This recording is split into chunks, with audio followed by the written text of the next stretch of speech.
The first rock hit my front window at 2 in the morning. I shot up out of bed, heart pounding, just in time to hear a second one clatter off the glass. Dragging on a pair of jeans, I rushed downstairs to see what was going on, and there she was, standing in my front yard like a deranged scarecrow. Karen McAllister, president of our HOA, clutching another rock in her manicured hand. Yeah, you heard me right. The head of our neighborhood's almighty HOA was trying to bust out my windows like a common criminal. I yanked open the door. Karen, what the hell are you doing? She dropped the rock like a kid caught red-handed. This is what you get, Hank Foster. You think you can ignore my notices? I blinked hard, trying to make sense of this fever dream. Notices? For what? My grass is mowed, my trash cans are hidden. What could you possibly be mad about now?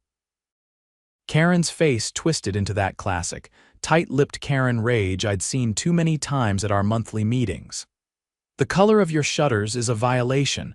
I told you forest green is not HOA approved. You're throwing rocks at my house over a paint color, I barked, stepping onto the porch. She took a wobbly step back, heels sinking into my lawn. You left me no choice. You ignored the fines. You disrespected the authority of the HOA, I laughed, half out of disbelief, half out of rage. You're insane. That seemed to snap something in her. Karen lunged forward like she was going to grab me, then realized I was holding my phone, recording every second. You're going to regret this, she hissed before stomping off into the night. I stood there, stunned for a second. But then something clicked in my brain. This wasn't just petty harassment anymore. She had crossed a serious line, and I had proof, and you better believe I wasn't about to let it slide. By the time the sun clawed its way over the rooftops, I was already seated at my kitchen table, a strong cup of coffee in hand, my phone buzzing beside me. I had sent the footage to my buddy Mark, who happened to be a deputy sheriff, right after Karen's little late-night performance. Now my inbox was lighting up like a Christmas tree with messages from him. At 7 sharp, a knock echoed through the house.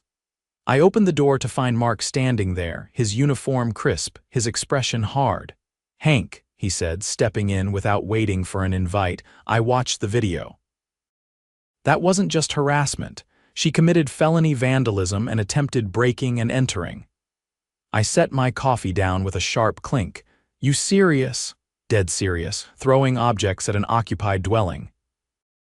In this state, that's a felony if the property damage could have endangered someone inside, and considering she was about to storm the porch, that bumps it up to attempted unlawful entry. My stomach twisted. What do we do? Mark pulled out a small notepad. First, I need you to officially file a police report, then we'll issue a warrant. With your footage, it's open and shut. I filled out the report, every word making my hands tremble with a mix of rage and disbelief. As Mark left, promising swift action, I glanced across the street. Sure enough, there she was, standing stiffly on her pristine front lawn, arms crossed, acting like queen of the cul-de-sac. She didn't know yet. And that made me grin. By noon, a patrol car cruised into the neighborhood. Curtains twitched. Lawnmowers stopped mid-churn. People came out under the pretense of checking mail or trimming hedges. The officer walked straight to Karen's door and rang the bell. She answered, still in her designer tracksuit, looking like she hadn't slept a wink. As soon as the officer spoke, her face drained of color. She tried to slam the door, but he wedged his boot in the frame and calmly informed her she was being placed under arrest. Neighbors openly gawked as she was cuffed right there on her marble porch. A few gasped. One lady across the street clapped once before quickly stopping herself. I leaned against my truck, arms folded, watching the queen fall from her throne. She caught my eye as they led her to the cruiser, her mouth opening like she wanted to screech something at me, but the officer nudged her along before she could get a word out. Later that evening, my neighbor Gloria came over carrying a plate of brownies like some sort of suburban peace offering. I can't believe it, she said, setting the plate down. Karen always acted like she owned the place, but getting arrested, in front of everyone, I poured us both a drink. It wasn't just an act, she really thought she was above the law. Gloria leaned closer, lowering her voice. You know she's been embezzling from the HOA fund, right? My eyebrows shot up. Say what now? She nodded gravely. A few of us have been suspicious for a while. Last year, we voted to resurface the pool deck. She said it cost $20,000. But my cousin runs a contracting company. He said that job shouldn't have been more than 5. I rubbed my temples. And nobody did anything? She threatened anyone who questioned her. Fines, liens, even lawsuits. People were too scared to push back. I sat back, mind racing. Not anymore.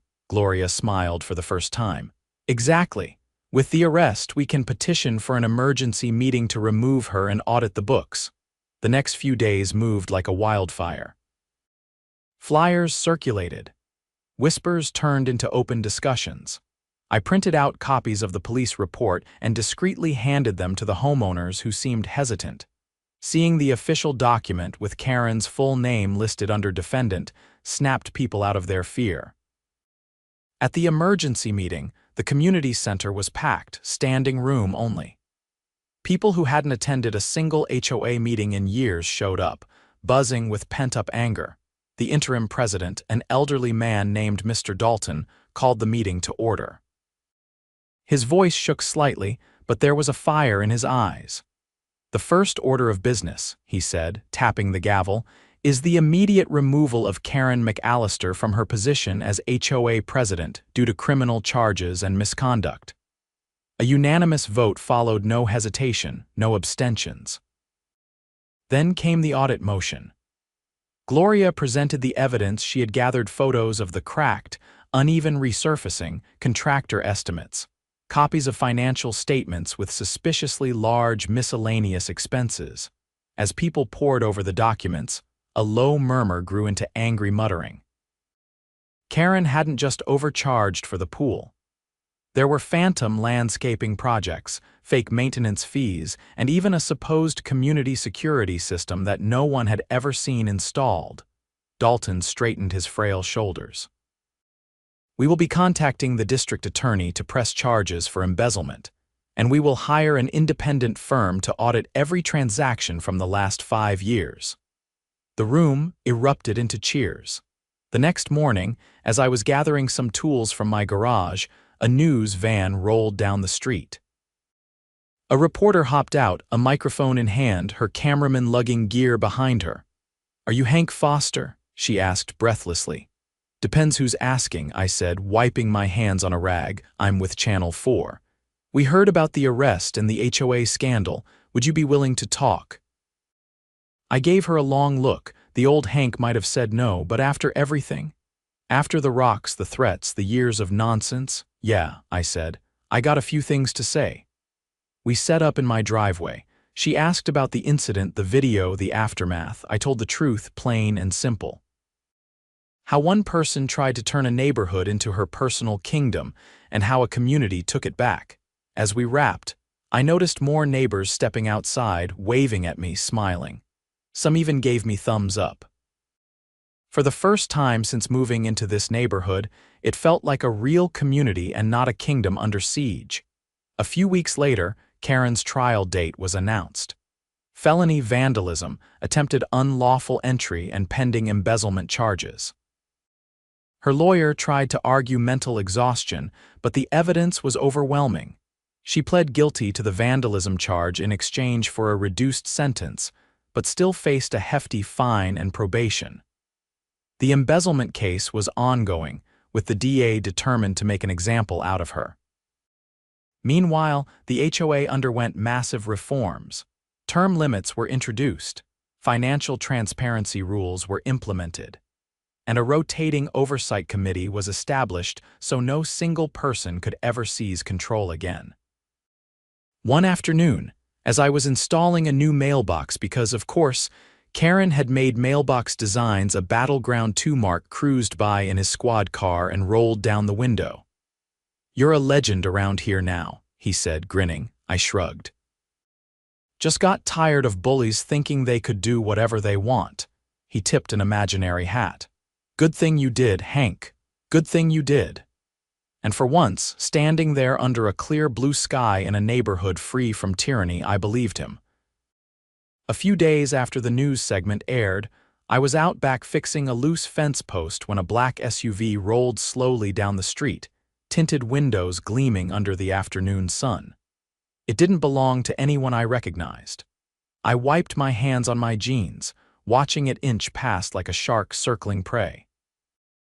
It came to a stop just beyond my driveway. Two men in dark suits stepped out. One had a leather binder tucked under his arm, the other carried a briefcase. "You Hank Foster?"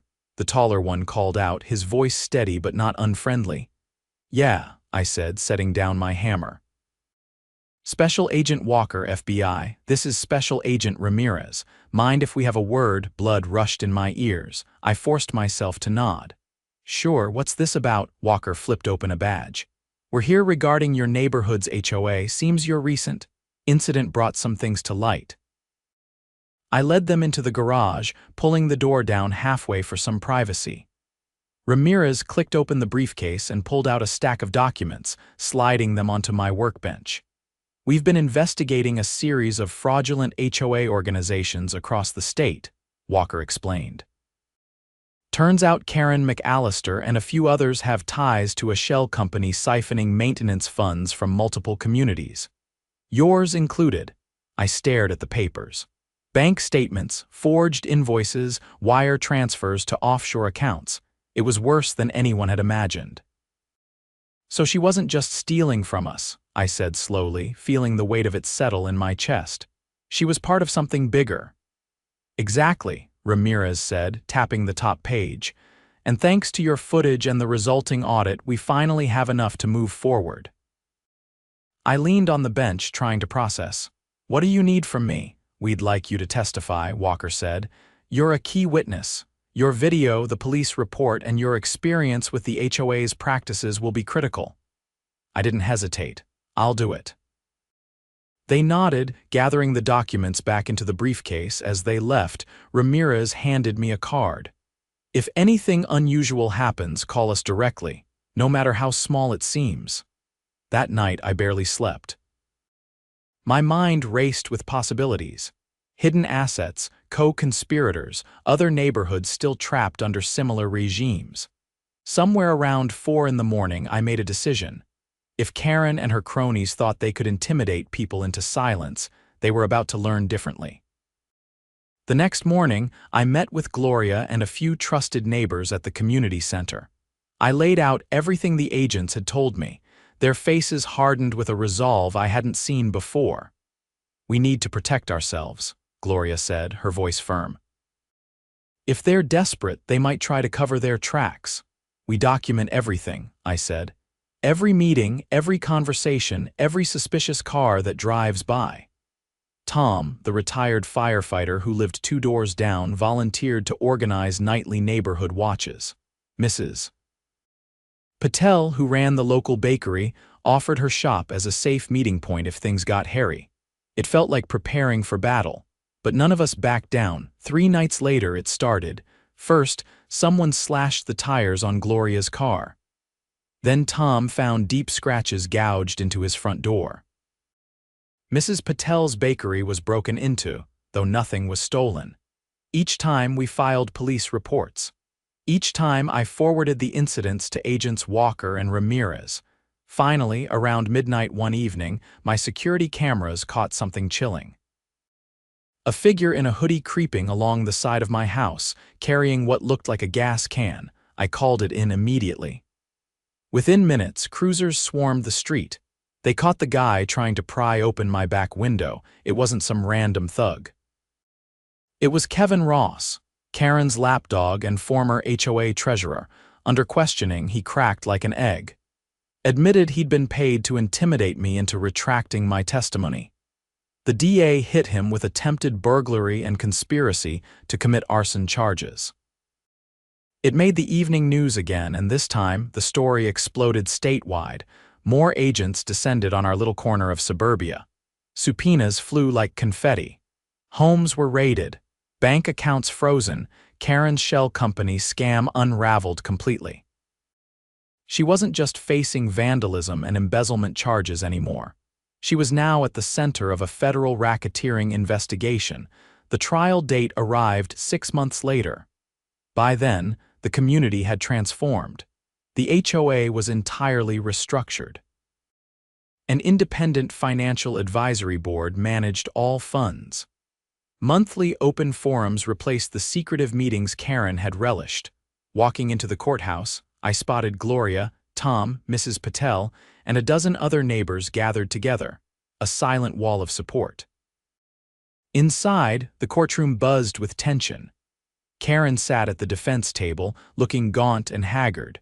Her designer clothes hung off her like they belonged to someone else. No high-priced lawyer this time, just a weary public defender flipping anxiously through a thick folder. When I took the stand, I didn't hold anything back.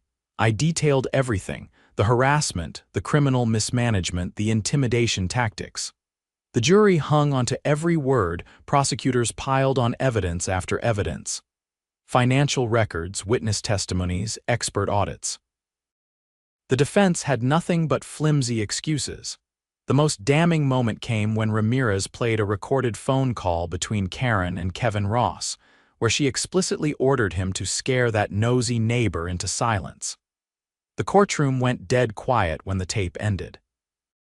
The trial lasted 3 weeks. The jury deliberated for less than 4 hours, guilty on all counts: racketeering, embezzlement, conspiracy to commit arson, felony vandalism, and attempted unlawful entry. The judge didn't mince words during sentencing. "You abused your position of trust to enrich yourself and terrorize your community," she said, glaring down at Karen with the kind of disdain you can't fake. "You will serve 20 years in federal prison." Karen didn't cry. She didn't scream. She just sat there, hollow-eyed, as the bailiff led her away in cuffs. Afterward, outside the courthouse, reporters swarmed. Microphones thrust forward, flashes popping. A young journalist pushed through the crowd. "Mr. Foster, do you have any statement for the public?" I looked at the sea of cameras, then beyond them to my neighbors, standing proud and unbowed. "Yeah," I said. "Never let anyone bully you into silence. One voice can tear down a whole empire if you're willing to stand your ground." The crowd erupted into cheers. Over the next few months, things only got better. Property values actually rose once word spread that our HOA was one of the few in the area with transparent, resident-led governance. New families moved in, drawn by the sense of community we had fought so hard to reclaim. One afternoon, I found Tom painting a mural on the side of the community center. It showed a tree with deep roots and sprawling branches, each branch labeled with words like courage, unity, and justice. Gloria walked up beside me, shielding her eyes from the sun. "Looks good, doesn't it?" she said. I nodded. "It's not just a painting, it's a reminder," she smiled, "that no matter how deep the rot goes, good people can still stand tall." I stayed there a long time, watching the mural come to life, feeling a peace I hadn't known in years. Eventually, I headed home, passing by neatly trimmed lawns, kids riding bikes, neighbors chatting on porches. No more secret fines. No more petty dictatorships. No more fear, just a community finally free to thrive. The weeks after the trial brought a strange, almost eerie quiet to the neighborhood. It was as if the place itself was catching its breath after years of being under siege. The air felt lighter, laughter echoed down the sidewalks, and for the first time in a long while, people stopped locking themselves indoors at the first sign of dusk. I spent most of my mornings restoring my neglected garden, digging out the stubborn weeds that had crept in while I'd been busy fighting battles. One afternoon, as I knelt by the rose bushes, a battered tan sedan pulled up to the curb. Out stepped a woman in her early 50s, wearing a simple blazer and carrying a heavy leather portfolio. "You Hank Foster?" she asked, her voice steady but worn, like someone who'd spent too much time in courtrooms and board meetings. "Yeah," I said, brushing dirt off my hands. "Who's asking?" "Name's Miranda Cole," she said, offering a firm handshake. "I'm the court-appointed receiver for the HOA accounts. Judge ordered a full forensic analysis after the trial. Mind if I come in?" I led her to the porch, where we sat at the table under the shade of the awning. Miranda opened her portfolio, pulling out a thick sheaf of papers. "I thought you might want to see this," she said, flipping through until she landed on a page marked with several red flags. Turns out Karen wasn't just dipping into HOA funds. She used HOA-owned property as collateral for a series of private loans. I leaned forward, frowning. "What kind of loans?" "Predatory ones," Miranda said grimly. "High-interest, short-term loans from shady lenders." She leveraged everything she could, the community pool, the clubhouse, even the green belt. My stomach twisted. "What happens to the properties?" "Normally, they'd be seized to cover the debts," she said, setting down the papers. "But because the loans were taken fraudulently without the community's consent, we have grounds to nullify them. It'll take time, though. Lawyers, filings, hearings." I blew out a long breath. "And if we lose, you won't," Miranda said, her voice sharp with certainty. "Not with the evidence we have, but the community needs to vote to formally authorize the legal action." By the next evening, we packed the community center again, just like we had months ago. The energy was different this time, confident, focused. Miranda stood at the front, explaining the situation without sugarcoating it. People listened carefully, some with folded arms, others nodding along. When she finished, I stood up. "We fought hard to take our neighborhood back," I said, scanning the faces in the crowd. "Now we have to protect it. This isn't just about money or property, it's about making sure no one ever uses us like that again." The vote was unanimous. Again, afterward, while people lingered to chat, Miranda pulled me aside. "There's something else," she said, lowering her voice. "We found a second set of books, hidden." I raised an eyebrow. "Hidden where?" "In a storage unit registered under a fake company name," she said. "It was flagged during the asset search. When we opened it, we found records dating back almost 15 years. My mind reeled. 15 years, but the HOA's only been around for 7. Miranda nodded grimly. "Exactly. It looks like Karen had been playing this game long before she moved here, setting up fake HOAs in new developments, manipulating the first board elections, and then bleeding the communities dry before moving on." I felt a cold weight settle in my chest. "How many neighborhoods?" "At least 6, she said. "Possibly more. Some of them collapsed completely, homes foreclosed, property values tanked, families ruined." Anger boiled up, hot and immediate. "Can she be charged for those, too?" "Federal prosecutors are already building the case," Miranda said. "It's bigger than anyone thought." The news broke a week later. Headlines splashed across every local outlet. "Serial HOA fraudster brought down after years-long scheme." Photos of Karen in her orange jumpsuit filled the screen. The FBI announced additional charges: wire fraud, conspiracy, identity theft. She was looking at life behind bars. Meanwhile, back home, life moved forward. Slowly, carefully, but with a kind of joy that hadn't existed before. We held a neighborhood fair in the park, something Karen would have fined us into oblivion for even suggesting. Kids painted faces, a local band played covers of old rock songs, and Gloria organized a pie-eating contest that ended with half the participants covered in blueberry filling. As the sun dipped low, casting golden light across the green, Tom approached, carrying 2 cold lemonades. "You ever think we'd get here?" he asked, handing me one. "Honestly," I said, tilting my head back to watch the sky streak with orange and purple. "There were days I wasn't sure." He chuckled, the sound light and easy. "You know, the city council reached out. They want to use us as a model for neighborhood governance reform." I blinked. Seriously," he said. "They're drafting a bill to regulate HOAs statewide. Transparency requirements, term limits, criminal background checks for board members." I took a long drink of the lemonade, feeling the tartness bite at my tongue. "That's huge," Tom nodded. "They want you to testify at the hearings." For a moment I just stood there, the fair bustling around me, the scent of grilled burgers and fresh popcorn thick in the air. "Why not?" I said finally. "If it helps keep this from happening to anyone else." The hearing was scheduled for early fall. The council chamber was packed when I arrived, wearing the one good suit I owned. Reporters lined the walls, notebooks ready. City officials sat at a long dais, faces solemn. When they called my name, I stepped up to the microphone. I talked about the fear, the petty tyranny, the way one person's greed nearly tore a community apart. I talked about the strength it took to fight back and the neighbors who stood together, who refused to be broken. When I finished, the room was silent for a heartbeat. Then came the applause, loud, sustained, genuine. The bill passed unanimously a month later. Back home, life kept improving. We planted a community garden in the greenbelt Karen had tried to mortgage away.